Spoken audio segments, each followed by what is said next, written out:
Remarquez bien, notez bien que tous les fils d'Israël étaient alors concentrés sur un seul fils. Naturellement, lorsque nous parlons d'Israël, nous pensons à Jacob. Ce fils, c'était Joseph. Sans lui, toute la nation aurait péri. Et non seulement les fils et les familles de Jacob, mais toute l'Égypte aussi. En un sens, tous auraient péri. Les voix étranges et souveraines de Dieu à l'égard de Joseph l'amenèrent par la mort et la résurrection au trône. Ensuite, ses frères descendirent en Égypte, et il se fit connaître à eux. Ils se courbèrent devant lui dans une honte profonde, s'humilièrent et cherchèrent à s'excuser. Ils étaient de pauvres hommes, malheureux et misérables. Mais que dit Joseph? Ne vous affligez pas, n'ayez pas de regret de ce que vous m'avez vendu pour être conduit ici, car c'est pour vous conserver la vie que Dieu m'a envoyée devant vous. Genèse 45:5. La vie et la lumière ont été données non seulement à toutes les familles de Jacob, mais à l'Égypte, au monde, par Joseph. Il était le représentant de tous ses frères. Dieu avait fait cela de lui. Et il présente cette vérité que Dieu avait voulu pour tout l'ancien d'Israël, qu'il soit un ministre de vie et de lumière pour le monde tout entier. C'était la vocation d'Israël, et ce qu'il devait être dans l'ancienne dispensation. Les Israélites étaient ici-bas, dans la volonté de Dieu, juste au cœur des nations, dans une position d'ascendance, afin d'apporter la vie et la lumière aux nations. La postérité d'Abraham était destinée à ce ministère, mais elle fut infidèle à Dieu, et au lieu d'accomplir sa vocation, elle le contredit. Nous ne nous arrêterons pas sur l'infidélité du peuple, c'est une histoire sombre et terrible. Et depuis presque 2000 ans, les Israélites ont été là où l'avait déclaré le Seigneur Jésus. Les fils du royaume seront jetés dans les ténèbres du royaume. C'est là qu'il y aura des pleurs et des grincements de dents. Matthieu 8:12. C'est l'histoire de l'Israël terrestre en tant que nation durant tous ces siècles derniers.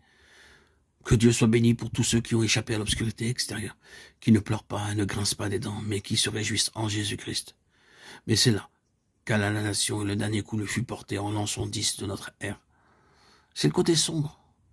Mais Dieu n'a pas encore terminé sa pensée pour un Israël. Il a encore en vue un prince avec Dieu, car c'est la signification de ce nom Israël. Cet Israël spirituel céleste auquel vous et moi nous appartenons est appelé à cette vocation de Joseph. Dieu nous l'a transféré d'une manière spirituelle. Nous sommes dans cette vocation céleste, cette vocation spirituelle qui consiste à apporter la vie et la lumière au monde. Ce doit être maintenant notre vocation céleste, et c'est pourquoi le Seigneur Jésus a dit à son nouvel Israël, allez, faites de toutes les nations des disciples, Matthieu 28:19. Commencez à Jérusalem, en Samarie, dans toute la Judée, jusqu'aux extrémités du monde, et partout où vous êtes, votre vocation céleste vous appelle à apporter la lumière et la vie d'en haut. Au commencement, l'Église s'était presque établie dans la Jérusalem terrestre, elle fut lente à s'éloigner de cette ville.